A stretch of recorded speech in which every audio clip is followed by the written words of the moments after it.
Welcome back.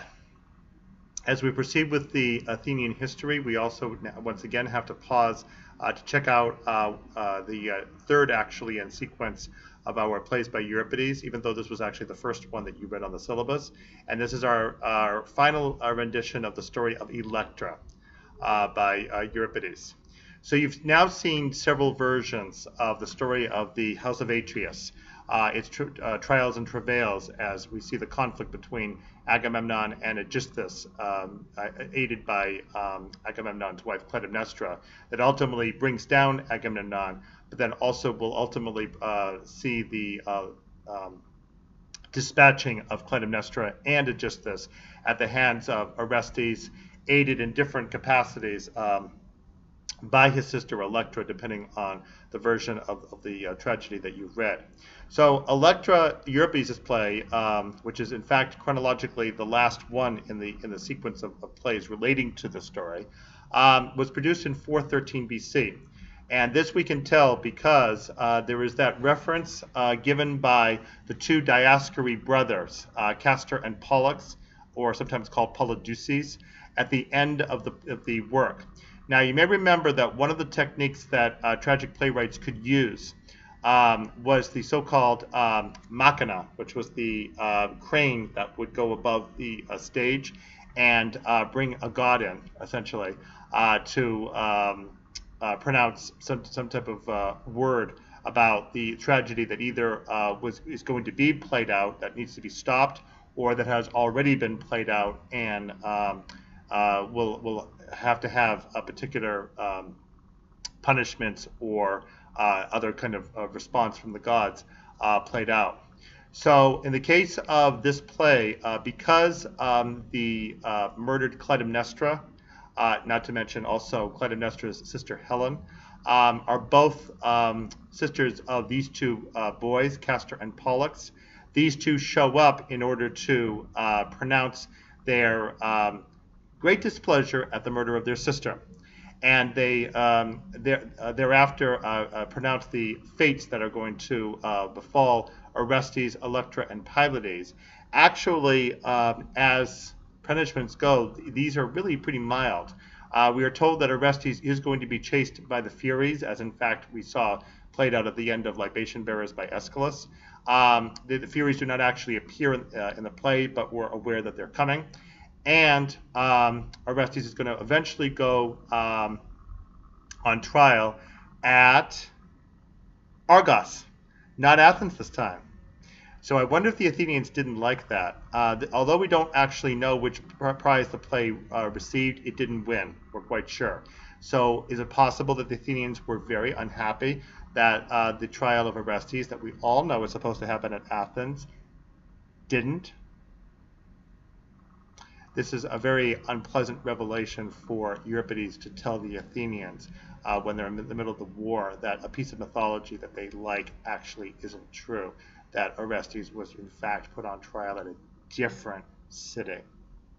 Okay, so anyway, the Dioscuri brothers pronounce that bit of punishment on Orestes, and then Electra ends up getting off despite her more active participation in the murder itself. She's pretty frenetic, jamming a sword down the throat of her mother. But nonetheless, she is basically let off. She will actually accompany Orestes to the trial, but eventually she will end up marrying Orestes' close friend Pylades. So the two of them will end up living okay. So it appears that the two brothers know their sister, and even though they obviously don't like their sister being murdered, they do understand the problem. And they do recognize that Orestes did act under divine command to carry out these murders, and so they end up being fairly gentle with their pronouncement of sentence. As I mentioned, we can date this play to 413 BC because of what these brothers say. Now, you should realize that the Castor and Pollux are the two gods who are associated with seamanship. They are, in fact, the two who will appear as flashes of light near a mast during a thunderstorm. This is the phenomenon that's known to us today as St. Elmo's fire. It's associated with these two gods, and they, in fact, were the ones who would help out sailors. It turns out at the beginning of their speech that we learned that they were out in Sicily attempting to assist the Athenians, but they got interrupted in the middle of that because they had to come back to Argos to straighten out this mess of the murder of their sister. And so at the very end of the play, they say that they're going to return to Sicily to try to save the Athenians. It would be a rather wry point if what Euripides inserts here is that you see, Athenians, it would have obviously been wonderful if Castor and Pollux had been around to save you out in Sicily. Then you might not have lost so many ships and men. But unfortunately, because of this tragedy, regrettably, Castor and Pollux were not around for you at exactly the moment when you needed them.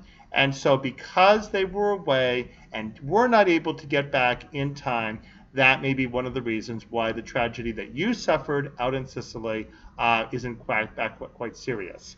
Now, we can't be sure exactly how much information the Athenians had about the disaster at Sicily. It actually hadn't fully played out yet because this play would have been produced in the spring, and the news of the disaster did not arrive to Athens until the fall. But still, the Athenians had probably heard enough about what was going on in Sicily to be aware that they may be in trouble out there. And so Euripides may very well have been suggesting to the Athenians that they better not necessarily count on divine support for their expedition. It might really be in very serious trouble out there. So what are some of the differences we can see between this version of the story and Oresteia? And we could also maybe mention Sophocles' play as well. Well, as Euripides tends to do, he downplays the roles of the gods pretty much. You notice that the Dioscuri only appear at the end in order to pronounce their divine sentence upon those who have carried out the murder.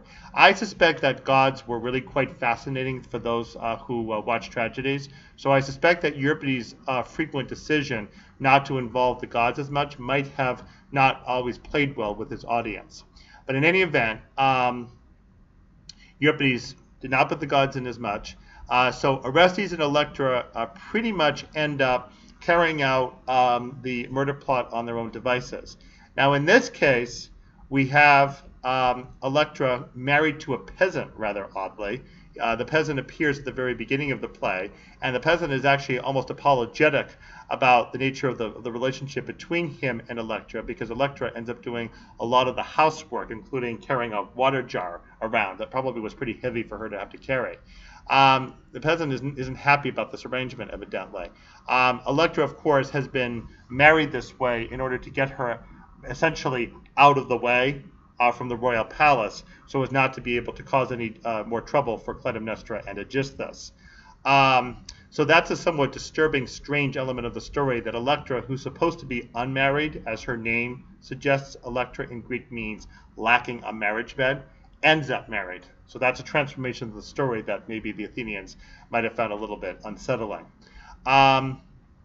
So then when news comes in that Orestes has visited the tomb of his father, and we have the tutor who provides the tokens that are also shown to us in Aeschylus's Libation Bearers, in that play, Electra, in fact, finds them herself and accepts them. We have the lock of hair and also this garment that Orestes would have had as a child. The lock of hair, Electra now rejects and says there's no way that the hair of a man and a hair of a woman would be similar. When there's a mention of footprints on the ground in the Aeschylus play, Electra compares them and finds that they match exactly. That's what makes her wonder if perhaps it's Orestes. But in this play, Electra repudiates that idea and says, now wait a minute. There's simply no way that our footprints could match exactly. A male's footprint would be larger. So Electra basically just washes away the whole notion of the somewhat fantastical, mystical type of approach to the story that Aeschylus gives to the whole tragedy.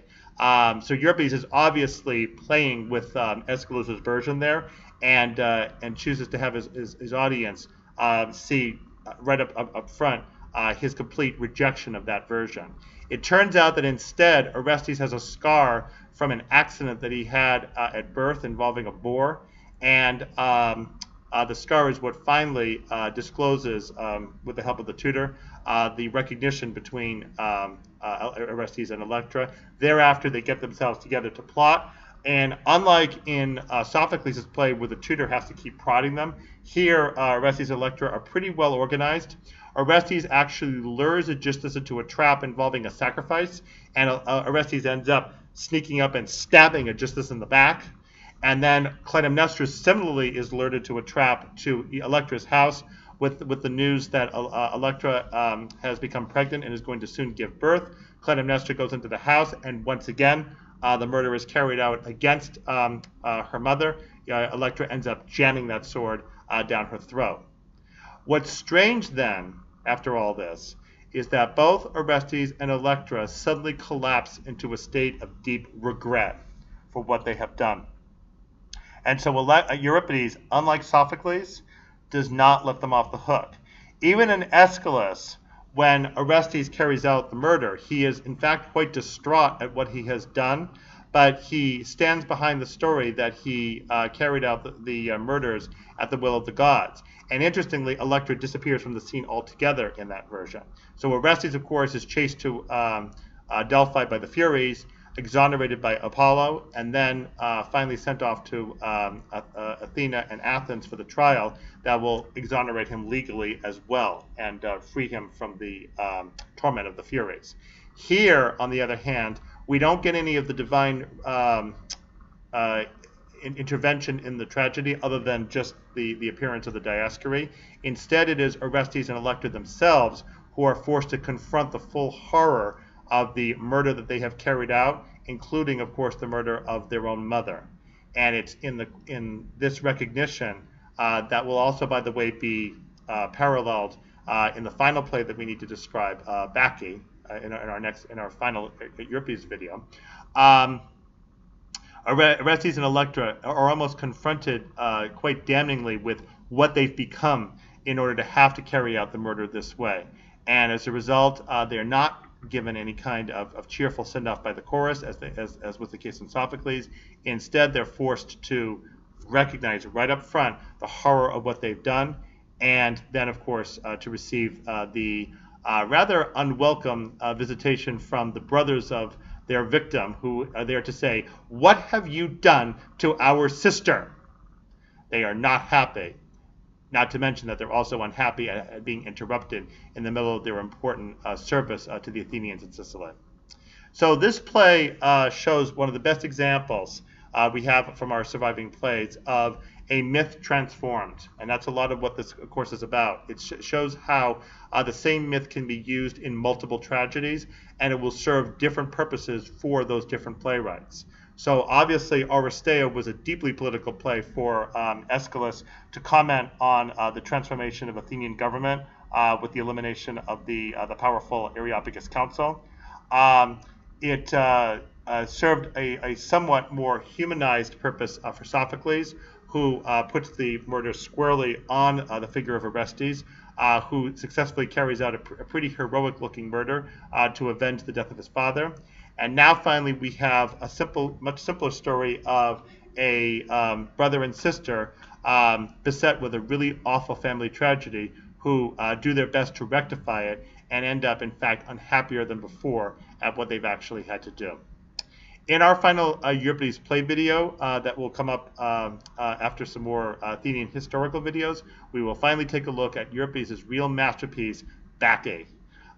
There's no better depiction anywhere of a kick-ass god.